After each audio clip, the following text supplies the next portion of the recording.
Hello, guys. How are you doing? Sejam bem-vindos a mais uma aula de inglês. Você que está acompanhando aqui no YouTube, seja bem-vinda à nossa aula de quinta-feira, nível intermediário. E hoje a gente vai trabalhar algumas coisinhas. Então, já vou compartilhando aqui a nossa tela para explicar para vocês aqui um reforço, na verdade, tá? A gente vai reforçar a questão do in, on, at, tá bom? E é, então vamos lá, ok? Let's go. O in, a gente, a gente tem que lembrar que no português a gente tem as preposições no, por exemplo, no sábado, no domingo, na segunda. Então a gente usa o no e na, né? No verão, no inverno. A gente também pode falar, a gente não fala no janeiro, né? Então a gente tem que falar em janeiro, em março, em abril, em dezembro. Que mais que a gente fala? Às 2 horas, às 3 horas, de manhã, de tarde, de noite. Veja que no português a gente tem mais preposições até. Mas no inglês a gente tem três. E essas três aqui são bem importantes. Quais são elas? Aqui, ó. O in, o on e o at. E existem situações que a gente usa o in, on, at, que nos ajudam a identificar. Então, se você conseguir decorar essa situação que a gente usa, é mais fácil da gente lembrar. Então, por exemplo, eu gosto de explicar assim para os alunos, ó, o in, ele vai aparecer aqui, ó, nesse grupinho aqui, primeiro, que tem a ver com períodos do dia, ou partes do dia, que inclusive está aqui, ó, partes do dia, parts of the day. Então, quais são as partes do dia? Manhã, tarde e noite. Então, por exemplo, a gente falaria in the morning, in the afternoon, in the evening.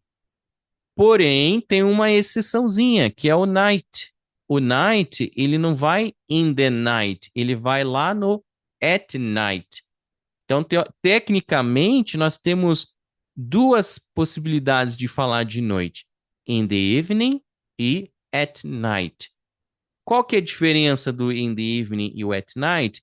O the evening, ele é mais o início da noite. Então, por exemplo, no entardecer ali, 6 horas até umas 8 horas, a gente pode ainda considerar evening. Já das 8 em diante, a madrugada, a gente já pode considerar night. Então, seria at night. Então, o que que você faz de noite? Eu posso tanto falar what do you do in the evening, ou então what do you do at night, ok? Quando que foi a festa? When was the party? The party was in the evening, the party was at night. Daí você só vai pensando se é mais início da noite ou mais o finalzinho da noite, ok? Basicamente isso. Então, esse aqui é o primeiro grupinho que eu gosto de explicar para os alunos, usando in, partes do dia. A outra situação que a gente usa também, o in, seria aqui, ó, com estações do ano. Então, você quer falar com alguém sobre as estações do ano, você vai usar o in. Por exemplo, quando que geralmente é, faz muito frio? In the winter, in the summer, in the spring, in the fall. Então, a gente pode usar in aqui. Ainda falando sobre in, também vai aparecer aqui embaixo, ó, no in December. Então, quando você tiver o mês, você vai falar in. Por exemplo, in December, in January, in February. A gente vai usar o in para o mês sozinho, quando o mês está sozinho. Tipo, quando que você faz aniversário? Em dezembro. In December. E também a gente usaria o in, para finalizar o in, a gente usaria aqui com o ano. Então, se você quiser falar assim em 2015, in 2015. In 2015. Ok? Então a gente usaria o in para falar de ano. Nós estamos no ano 2024. In 2024. Ela nasceu em 1990. She was born in 1990. E assim por diante. Então a gente usaria o in. Então aqui a gente encerrou o in. Recapitulando, partes do dia, estações do ano, meses e anos, tá? Então são 4 partezinhas aqui que dá para você lembrar. Obrigatoriamente você tem que usar o in. Agora vamos ver em que situação a gente tem que obrigatoriamente usar o on. A primeira situação é os dias da semana. Então, toda vez que você estiver falando assim, os dias da semana, a gente vai usar on. On Monday, on Tuesday, on Thursday, ok? Mesmo que, mesmo que você expresse terça de manhã, quarta de tarde, domingo de noite, então você falaria on Tuesday morning, on Wednesday afternoon, on Sunday night. Mesmo assim, é dia da semana ainda, então eu usaria on. E também para falar no final de semana, on the weekend. Então, tudo relacionado à semana geralmente usa on. On weekdays, on the weekend, on Tuesday, etc. A outra situação que a gente usa o on tem a ver com data. Igual tá aqui, ó. On January 1st. Mas, professor, você falou que quando tem o mês, tem que usar o in. Só que aqui nessa situação é um pouquinho diferente, porque agora a gente tem o número aqui, ó, o dia. Então, quando você adiciona o dia, agora já não é mais in, agora é on. Então, ficaria on January 1st, on July 15th. A gente tem que usar, inclusive, os números ordinais, que é first, second, third, fourth, que é um jeito diferente de usar os números, né? Então, a gente usaria o on para falar de data. Quando que é o seu aniversário? My birthday is on January 1st. A gente não falaria January 1, January 1st. 2 de janeiro, January 2nd. Então, a gente usa esse número ordinal, tem que usar o on para falar datas. Então, quando que a gente usa o on, recapitulando, a gente usa o on aqui, ó, para falar dos dias do final de semana e também aqui de datas, ok? E o at? O at é o último aqui que a gente tem, né? Quando que a gente usa o at? A gente usa o at para falar de horas, horário, né? Então, por exemplo, at 3 o'clock, at 7:30, at 2 p.m. Então, a gente pode usar p.m., a.m., o'clock para hora cheia. Também tem aqui, ó, at noon, at midnight, at lunchtime. Então, toda vez que a gente está meio que relacionando, né, algo com o tempo, a gente usa o at. Então, basicamente, essa é a situação que a gente usa o in, on, at. Para falar de tempo, tá? A gente está falando de tempo. Existe a possibilidade de usar o in, on, at para falar de lugar também. Mas daí já é um outro conceito que a gente teria que usar aqui. Para esse momento aqui, in, on, at, para falar de tempo, ok? Tranquilinho aqui, Débora, pode perguntar alguma coisa se quiser, ok? Vamos ver aqui, então, essa partezinha. Eu vou mandar alguns exercícios também, tá? Vou mandar alguns exercícios para reforçar. E a outra situação que eu quero reforçar com vocês aqui, que inclusive essa outra situação aqui tá no nosso livro, tá no nosso material, que era esses advérbios que ficou da aula passada, não deu tempo de comentar eles na aula passada, e eu vou comentar hoje com vocês. Então, a gente pode usar advérbios antes de um adjetivo para dar uma certa, um certo grau de ênfase no adjetivo. Então, por exemplo, assim, você quer falar que.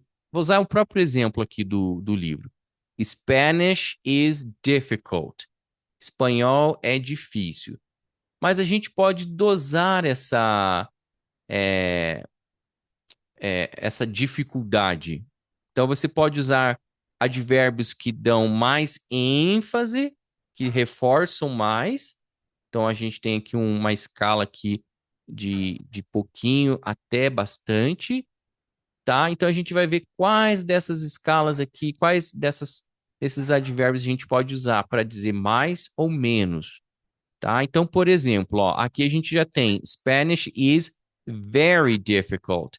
Very é um advérbio que denota né, um grau com bastante, um grau elevado ali, mas nem tanto. Ainda tem mais dois para a gente atingir ali o máximo. Então, o que que a gente poderia colocar aqui para expressar algo acima do very? Eu colocaria esse really aqui, ó. Really. Vou tentar escrever aqui, ó. Really. Então, se você falar para alguém assim, Spanish is really difficult, você está expressando que o espanhol é muito difícil.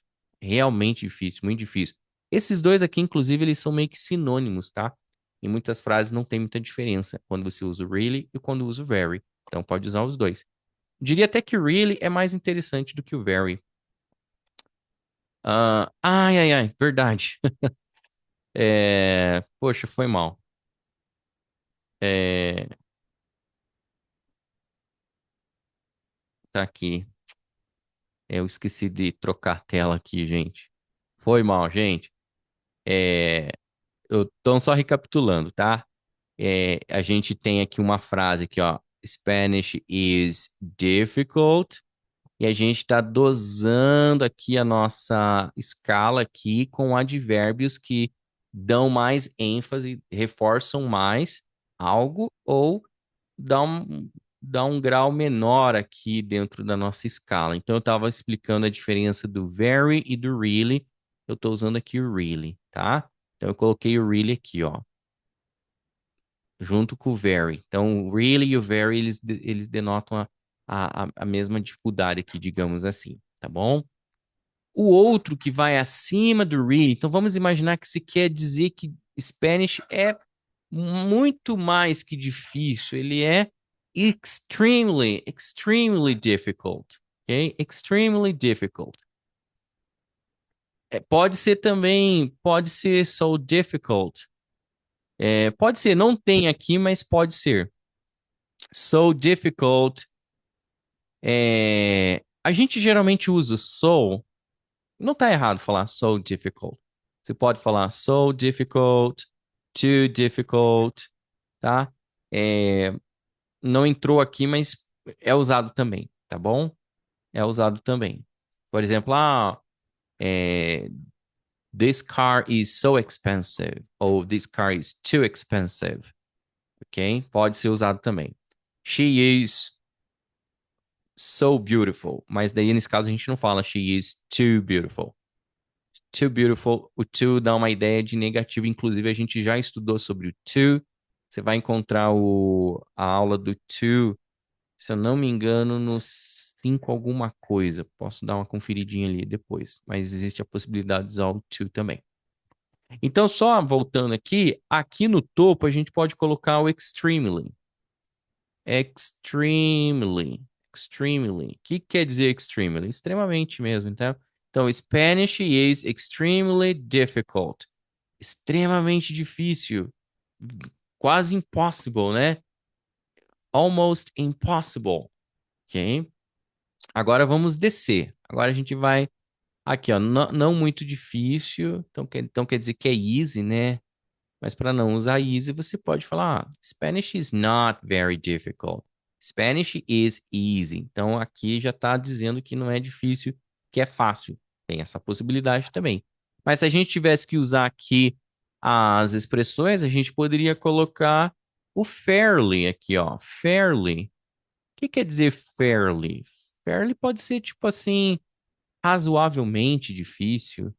Tipo, nem muito nem pouco. É mais ou menos difícil, razoavelmente difícil, ok? Poderia ser usado fairly nesse contexto aqui. Então, você pode usar o fairly quando se quer dizer que alguma coisa não é nem muito nem pouco. Tipo assim, a comida estava boa? Yeah, it was fairly good. Fairly good. Tava frio ontem? Yeah, it was fairly cold. Ok? Vai depender. Tem gente que gosta de usar fairly, tem gente que pode ser que use outra palavrinha no lugar. It wasn't very cold. Vai depender da pessoa daí que vai usar, mas é possível usar. E a outra situação seria a little bit. A little bit. Tipo, Spanish is difficult. Yeah. Spanish is a little bit difficult. A little bit difficult, ok? Pessoal, então esse aqui é o tópicozinho que faltou da aula passada. Vou deixar aqui, vou colocar no WhatsApp, inclusive, para vocês darem uma estudadinha. A Débora aqui perguntou do so-so. So-so, ele já é um adjetivo. É, so-so. Ele pode ser usado como uma expressão também, ou um adjetivo, tá? Então, quando a gente pergunta assim, Did you like the food? Yeah, so-so. Geralmente o so-so já vai sozinho na frase. Não é muito comum, mas é possível falar assim, the music was so-so. The music was so-so. It is a so-so movie. It is a so-so car. Dá para usar como adjetivo, até dá, já vi alguma coisa assim. Mas geralmente usamos so-so sozinho na frase, respondendo, você gostou? So-so. Ok. Então, o so-so, a gente usa mais so-so do que more or less, né? Tem gente que fala more or less. Não tá errado falar more or less. Mas o so-so eu diria que é mais corriqueiro no dia a dia. Did you like that? So-so. Ok? Beleza. Então, pessoal, só recapitulando, inclusive na aula passada, para quem não esteve aqui na aula passada, né? Na aula passada a gente esteve trabalhando aí essas estruturinhas aqui, ó. You have to, you don't have to, you must not, you must, you can't. Tem uma diferencinha entre you have to, you don't have to. Ou, ou you must not, you don't have to. Ou you must not, you can't. Tem uma diferencinha.